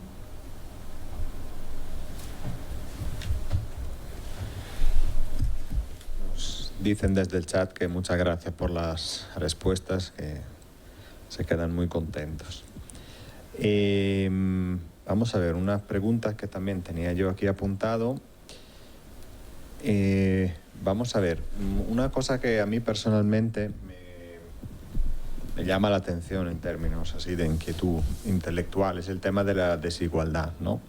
Entonces, pienso, por ejemplo, a personas dentro de lo que ha sido el contexto de la pandemia, ¿no? Volviendo un poco al tema de la elaboración del duelo, ¿no? Pues nos han faltado todo lo que han sido los rituales, ¿no?, clave. Eso es lo que, simplificando, una de las cuestiones que habéis tratado, ¿no?, en vuestras aportaciones. Entonces, me pregunto, por ejemplo, el tema de las nuevas tecnologías, ¿no?, qué rol han jugado, y en este sentido quizás también sí se ha notado un poco lo que es la brecha digital, ¿no? Las personas que no saben aprovecharse de las nuevas tecnologías, que no tienen o aunque tengan el acceso, ¿no? Saltando de la primera a la segunda brecha digital, teniendo acceso a Internet, pero no saben sacar un uso beneficioso, ¿no?, de estas tecnologías. Entonces me planteo si cuestiones, pues eso, de desigualdad, bien en términos de, yo qué sé, recursos educativos, bien en términos de acceso o uso de tecnologías, si consideráis que hayan tenido un rol, y en general también la curiosidad sobre las nuevas tecnologías que consideráis que nos han aportado, o quizás hacia dónde podemos llegar en situaciones similares, ¿no? Te agradezco, Mirko, la pregunta, porque quería subrayar entre las diferencias, cuando he hablado de diferencias de género, en la petición de apoyo al duelo, también hemos notado que podía ser justificado por la dificultad de las personas más mayores a pedir ese apoyo, porque tenían que mandar un mail. Entonces, evidentemente para las personas mayores mandar un mail resulta una dificultad añadida en muchos casos, si no tienen familiares cercas que pueden hacer esta función. Pero esto también lo hemos visto mitigado en un segundo momento, cuando después del susto inicial, quizás de la población que no estaba familiarizada con el entorno digital, ha llegado esta educación, porque ahora personas que además hablo de personas mayores, pero hay personas de edad media que nunca han tenido que utilizar la nueva tecnología, o nunca han querido, y ahora la utilizan a su beneficio para encontrar recursos y también para subsanar, pues, dificultades que el aislamiento nos ha traído. Y a esto me enlazo a la imposibilidad de celebrar estos rituales, porque sí, hemos visto que la Iglesia, por ejemplo, se ha modernizado, permitirme el término, cuando ha permitido muchas veces celebrar funerales, ceremonias religiosas en streaming, a través de plataformas digitales, y luego poderlas volver a ver. De hecho, muchos pacientes me envían link de funerales, celebraciones de aniversarios, para poderlos compartir conmigo. Y a mí me parece un privilegio enorme que todo eso se pueda compartir con quien muchas veces no se puede acercar físicamente a estar con las personas queridas. También he podido ver cómo se han creado realidad virtuales donde diferentes personas han podido reunirse virtualmente a celebrar esos rituales, poder homenajear estas personas fallecidas. Entonces, yo creo que todos los que, y tristemente me incluyo, no tenían ni idea de lo que se podía hacer a través de los medios tecnológicos, hemos aprendido y los estamos utilizando a nuestro beneficio para satisfacer, pues, las necesidades primordiales que tenemos en esta época.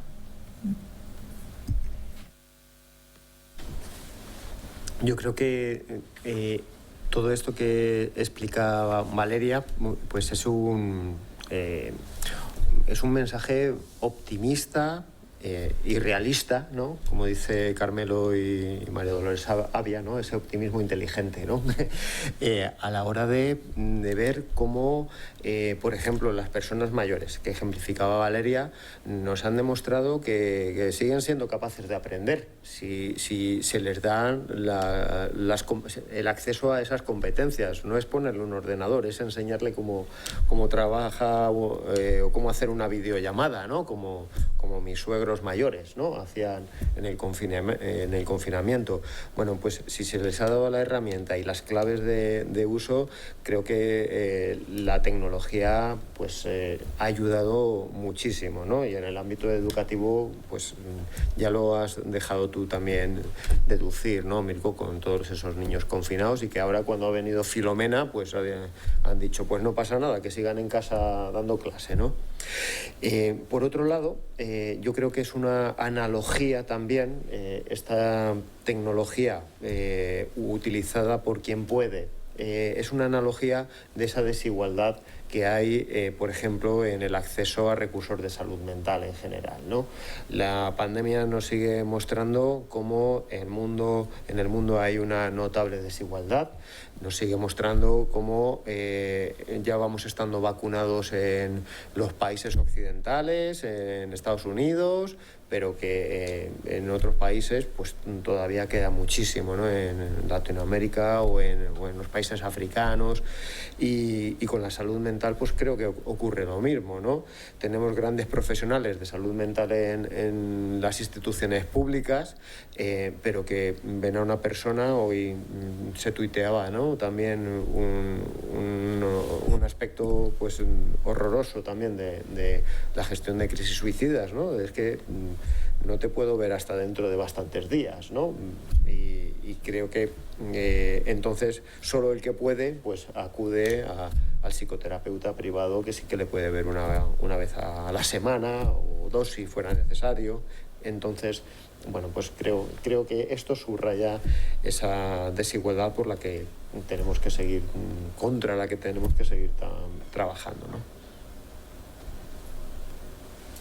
Sí, nuevamente, gracias por las reflexiones. Precisamente sobre digamos, la respuesta política e institucional, ¿no? Y la importancia de cuidar la salud mental, pues vamos a centrar el siguiente encuentro, que es en una semana más. Tendremos pues ponentes académicos que nos contarán un poco lo que es el estado en cuanto a investigación sobre la prevalencia, la presencia de elementos preocupantes de salud mental. Tendremos la parte de diseño de intervenciones, y estará una mesa de políticos precisamente de la Comunidad de Madrid, de todos los grupos parlamentarios. Por lo menos todos han sido invitados. Ahora veremos finalmente si vendrán. Y en todo caso, pues eso, os invito a ponerlo en vuestra agenda, porque creo que es una temática a la que, Enrique, has pues hecho un guiño, ¿no? El tema del acceso a los recursos de salud mental, pues es una temática, una asignatura pendiente, desde luego un desafío, ¿no? Para la clase política, ver cómo si se puede llegar a modificar un poco esta situación, ¿no? En esta línea, volviendo un poco a la temática anterior, Marta nos pregunta ¿qué opináis de las secuelas psicológicas que están por venir? O sea, volvemos un poco al tema de la pandemia de salud mental. Y también nos dice muchas gracias por la maravillosa exposición a ambos. Volviendo a lo dicho, no sé si queréis añadir algo un poco en esa línea.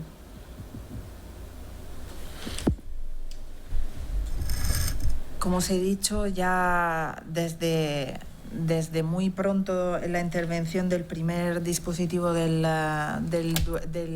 Colegio Oficial de la Psicología de Madrid, en el apoyo al duelo, vimos la avalancha, porque no tengo otra palabra para definir, la avalancha de sufrimiento a lo que nos estábamos enfrentando, y la gran dificultad de poder acceder a a otros dispositivos o a otros lugares para poder recogerlo, ese sufrimiento. No quiero volver a reiterar la dificultad a la que nos enfrentamos ahora para poder derivar a líneas institucionales nuestros pacientes. Simplemente quiero traeros lo que estoy viendo dentro del equipo del apoyo al duelo complicado en estos días. Por un lado, haciendo otra vez un guiño optimista, porque os he dicho que creo mucho en Disney, tenemos grupos terapéuticos de apoyo al duelo de mayores, donde 6 mayores de 70 años han aprendido a hacer llamadas compartidas y se pueden reunir semanalmente con su terapeuta.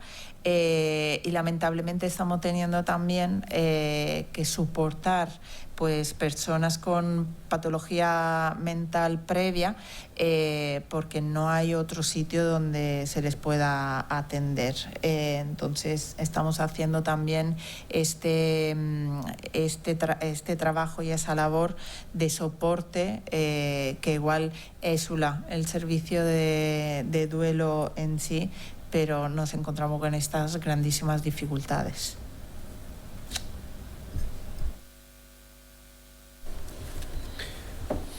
Pues ahí está, Marta. Ahí está la importancia de seguir apostando por la presencia de la psicología en esos contextos, como por ejemplo atención primaria, ¿no? Donde se puedan ir haciendo ya esos cribados y bueno, que si la sociedad está demandando cada vez más nuestra labor, también tiene esa otra cara optimista, y es que se está viendo, se está percibiendo la necesidad y también el recurso que constituimos para estas personas.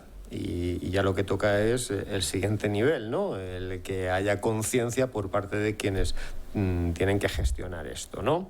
En comparación con esas iniciativas que se han podido poner en el pasado, en el que la mirada ha estado puesta en la psiquiatría, en el psicofármaco. Recuerdo el 11M, ¿no? Donde se reforzó Madrid, se reforzó el sistema de salud mental con una tasa de 3 psiquiatras por cada psicólogo, ¿no? Pues a lo mejor este daño por venir, por supuesto que hay que dar respuesta, pero desde una conciencia alternativa, ¿no? A que la salud mental implica salud psicológica, salud emocional y no solo farmacopea, ¿no?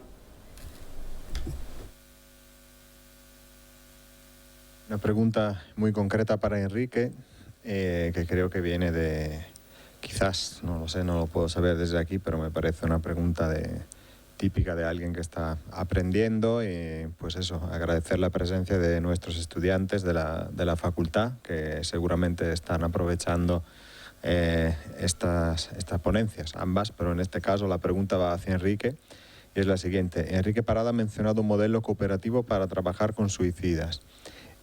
¿Podría dar alguna referencia más? Ha nombrado, creo que a la persona que lo ha creado, pero no lo he podido recoger. Entonces... Sí, bueno, he nombrado a Jobs. Perdona, Elena ha dicho. Elena. Se me ha olvidado decirlo. Bueno, pues si quieres puedes, Elena, buscar a Jobs con J y con B en la literatura. Te vas a encontrar ya a un psicoterapeuta muy veterano, más mayor que yo, ¿eh? Y bueno, el modelo cooperativo es una filosofía con la que ha trabajado este compañero, este colega, ¿no? Durante muchos años, insisto, con una experiencia de miles, ¿no? Y lo que hace es pues poner como prioridad la gestión de la suicidalidad, y además ese marco cooperativo está sostenido en la importancia que se da al vínculo, de la persona. Yo aprovecho aquí, Elena, para, ya que has hecho la pregunta, recordar que el vínculo terapéutico es fundamental en general, pero en el trabajo con trauma cobra muchísima importancia porque estamos a veces hablando de un apego absolutamente desorganizado, eso que llaman no seguro, y donde para el paciente a veces la única fuente de apego que tiene es la consulta, y de ahí hay que ayudarle a que pueda encontrar otras bases, ¿no? Y se trata de eso, de dar muchísima importancia al vínculo terapéutico mientras se va trabajando todo un procedimiento que, bueno, tú si me quieres escribir un correíto a eparada@cop.es, pues yo te mando traducido el marco de trabajo que yo tengo siempre como chuleta ahí en el cajón, por si tengo que tirar de ello. Vale. Muchas gracias, y para ir cerrando, bueno, nosotros en la facultad el jueves precisamente tenemos un evento para recordar a un profesor que ha fallecido hace no mucho, profesor Floro Jiménez Burillo. Quizás le ubiquéis, ¿no? Una persona que ha contribuido mucho a la psicología en el país y, bueno, a la disciplina psicología social, ¿no? Precisamente él tiene un artículo interesante sobre la muerte publicado, ¿no? Que, vamos, en general merece una ojeada, yo creo, ¿no? Una reflexión amplia, pero muy, muy interesante. Mi pregunta va un poco sobre esa temática, y creo que con esta pregunta cerramos, ¿no? Un par de veces habéis mencionado el tema de la muerte, que hay que incorporar la muerte como elemento, ¿no? Entonces me gustaría escuchar un poco más, ¿no? Ya como curiosidad personal, ¿a qué os referís? O sea, que tenemos que tratarlo como sociedad, como psicólogos, incluso desde los programas formativos, nos faltan herramientas, que, en fin, abrimos un poco este melón así al final, pero me parece intelectualmente muy atractiva estas sugerencias que habéis hecho. Pues sí, yo no me limitaría. Yo hablaría de hecho lo hago. Soy la invitada perfecta a todas las cenas porque hablo de la muerte. Hablo de la importancia de hablar de la muerte desde la primera etapa educativa. Tristemente, ayer falleció el abuelo del mejor amigo de mi hijo.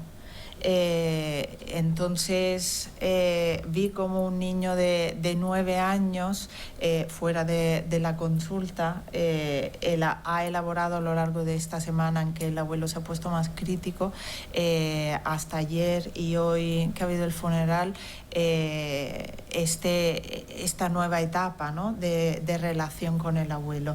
También cogiendo una palabra para mí importantísima que ha nombrado Enrique, no hay que hablar solamente de la muerte, sino que hay que hablar del vínculo. El vínculo que tenemos con nuestros seres queridos cuando están físicamente y cuando no están físicamente, y cómo poderlo volver a construir, cómo poderlo incorporar en nuestro día a día y en nuestra narrativa. Si eso lo aprendemos desde chiquititos, si traemos los niños a dar la ruta en los cementerios.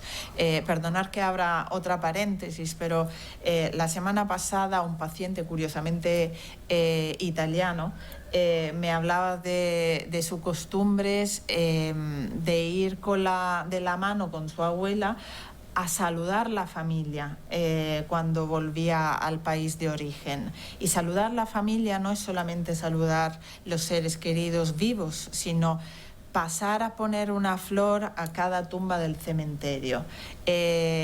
No digo que hay que ir constantemente al cementerio, pero explicar que existe un cementerio, un lugar de conexión, un lugar especial donde poder homenajear esa relación.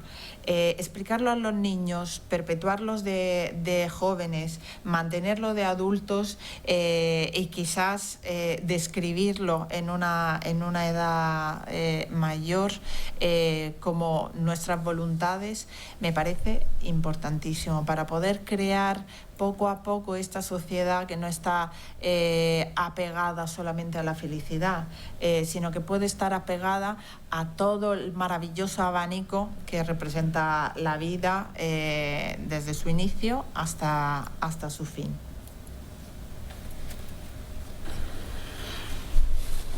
Yo diría que en nuestra cultura occidental, en la que nos preocupa tanto esa felicidad, vuelvo a mencionarla, y esa huida del dolor, mientras sigamos intentando anestesiar el dolor, incluido el dolor de perder a un ser querido, seguiremos sufriendo inútilmente.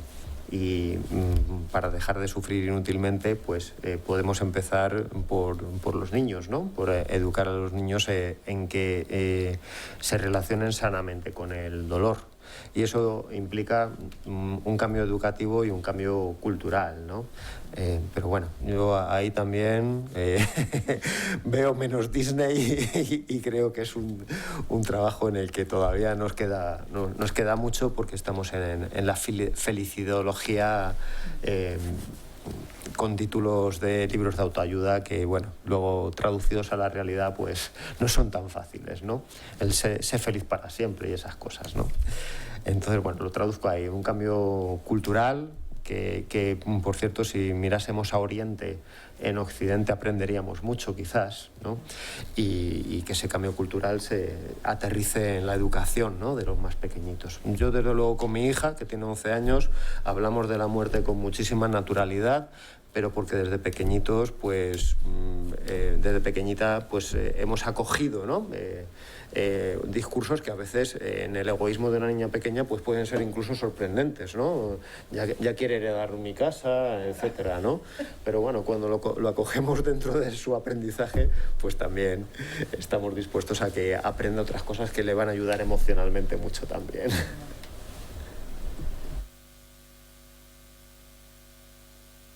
Graciosa la anécdota de la niña que incorpora el elemento, sí. Bueno, nuevamente agradecer a los ponentes. Yo creo que muy buenas vuestras intervenciones, y también eso, la generosidad, nuevamente vuelvo a decirlo, ¿no? Con la que habéis compartido vuestra experiencia personal, profesional, en una etapa y sobre una temática muy compleja, ¿no? Bueno, con eso vamos a cerrar el evento de hoy. Nuevamente agradecer al colegio, a la facultad, ¿no? Por haber permitido la realización de este evento. En fin, la lógica precisamente es devolver a la sociedad, a nuestros colegiados, a nuestros estudiantes, a los interesados que se conecten, pues algo del conocimiento técnico y científico que se genera desde la revista y en general con los profesionales. Así que esperemos haber aportado nuestro pequeño granito de arena en ese proceso de transformación de la sociedad que menciona Enrique. Y nada, muchísimas gracias a todos los que han participado también en el chat, que ha sido muy animado. Y nada, pues nos vemos, si queréis, en una semana más. Y muchas gracias a ti también, Mirko. Muchas gracias. Ha sido una compañía muy agradable.